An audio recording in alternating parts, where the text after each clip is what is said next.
How to make a study schedule in lockdown. While we are stuck in our homes due to lockdown, why not make the best out of it? Here are a few tips to make a perfect study schedule.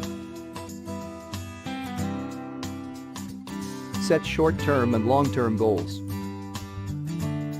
First, make daily targets and then make a monthly schedule for your studies. List the subjects to study. Create a list of all the subjects that you have to cover and set the duration for each.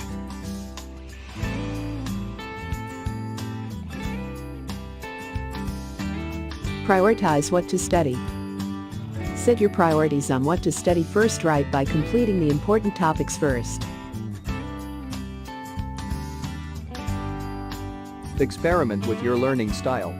Take into account different types of learning styles and follow one with the best output.